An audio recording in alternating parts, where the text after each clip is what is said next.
ဒီတမအားလုံးပဲမင်္ဂလာပါရှင်ဒီနေ့မှာတော့ဆရာမရေပြားမှာဖြစ်တတ်တဲ့ယောဂရည်တွေတစ်ခုဖြစ်တဲ့ပွေးပေါက်ခြင်းနဲ့ပတ်သက်ပြီးတော့ဘာကြောင့်ပွေးပေါက်ခြင်းဖြစ်ရတယ်လဲဆိုတာနဲ့ပွေးပေါက်နေတဲ့အချိန်မှာတတ်ပြောက်ကင်းစေနိုင်တဲ့ဒီလန်ကောင်းလေးတွေကိုမျှဝေပေးသွားမှာဖြစ်ပါတယ်ရှင်ဆရာမကတော့တော်ဝင်မမပါတိုင်းစေပညာရှင်တယောက်ဖြစ်ပါတယ်ရှင်ဒီလီဝေထားစီခြင်းဟန်သာဤသွေးစီရစားပါရှင်ရင်ကြည့်ရင်ကဲစာမချီချောင်းစုနှလုံးတူမှုမောကုံပြောင်းမေးစီမြို့သမီးများအတွက်လန့်စင်ဓမ္မတာသွေးမမှန်ခြင်းများဟန်သာဤသွေးစီရစားတောက်ချီပြောင်းမေးရှင်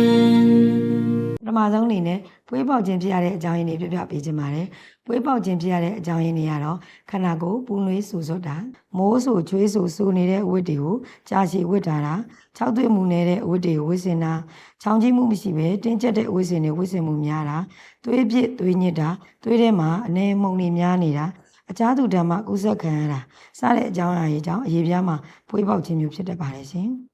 ပွေးပေါက်တဲ့ဆိုတာစပေါက်တဲ့နေရာစပြီးခန္ဓာကိုယ်အနှံ့ပြားကိုကုသတတ်တဲ့ယောဂတစ်ခုဖြစ်ပါတယ်။ဒါကြောင့်ပွေးပေါက်ခြင်းဖြစ်တဲ့အချိန်မှာကိုယ်နဲ့မသိတဲ့အစားအစာတွေရှောင်ကျဉ်ပေးဖို့လိုပါတယ်။ပွေးပေါက်ခြင်းဖြစ်တဲ့အချိန်မှာရှောင်ကျဉ်ပေးတဲ့အစားအစာတွေကတော့ဝမ်းတွင်းကလေးစားတွေကြွက်ဖာပရစ်တို့လိုတွင်းအောင်အစားအစာတွေပဇွန်ကနံ့ခရမ်းသီးချမောင်ရွက်မိုးမြင့်စတဲ့အရေပြားကိုရားရံစေနိုင်တဲ့အစားအစာတွေဒညင်းသီးစုပုတ်ကြီးဒူးရင်သီးစီတိုပဲပုတ်တို့လိုအခိုးအနံ့ဆူချပြင်းထန်တဲ့အစားအသောက်တွေငပိရီငပြရီငဆက်နဲ့အသားစားနဲ့ငချင်းပဇွန်ကျင်တို့လိုစားနဲ့စားသိပ်တာတဲ့အစားအစာတွေရှောင်ကျဉ်ပေးဖို့လိုပါမယ်အခုဆက်ပြီးတော့ပွေးပေါက်ခြင်းတို့လိုအရေးပြားမှာဖြစ်တတ်တဲ့ယောဂတွေတက်တာစေဖို့အတွက်ဦးစားပေးပြီးစားသုံးပေးတဲ့အစားအစာတွေကိုလည်းပြပြပေးခြင်းပါတယ်ဦးစားပေးပြီးစားသုံးပေးတဲ့အစားအစာတွေကတော့တမ်းများပြောရည်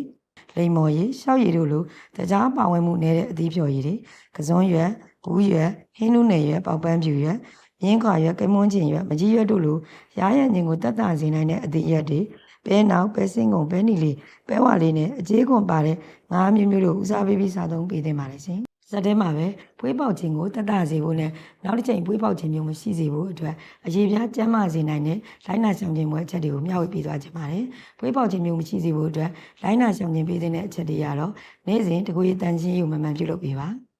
ရေချိုးပြီးတိုင်းရေကို6သွေးအောင်တုပ်ပြီးမှအဝတ်ကိုဝတ်ဆင်ပါပွားပွားချောင်ချောင်ခြီသားကိုသာရွေးချယ်ဝတ်ဆင်ပေးပါတန်ချင်း6သွေးပြီးအစိုးရကင်းတဲ့အဝတ်ကိုဝတ်ပါကြာကြာသိမ်းထားတဲ့အဝတ်များကိုပြန်လဲလျှော်ဖိတ်ပြီးမှသာဝတ်ဆင်ပါအဝတ်စားအိယာနဲ့တကုတ်ရအသုံးဆောင်များကိုအခြားသူများနဲ့မျှဝေသုံးစွဲခြင်းမှရှောင်ကျဉ်ပေးပါ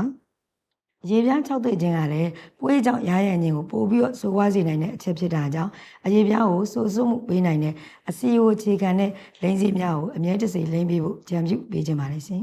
ခုလောက်ဆိုရင်တော့ပွေးပေါက်ခြင်းနဲ့ပတ်သက်ပြီးတော့ရှောင်ကျဉ်ရန်လိုက်နိုင်တဲ့ချက်တွေကိုတန်သိသိရှိလိမ့်မယ်လို့မျှော်လင့်ပါတယ်ရှင်ဖြစ်သက်ကြီးများအားလုံးပဲကျမ်းမာပျော်ရွှင်လှပနိုင်ကြပါစေရှင်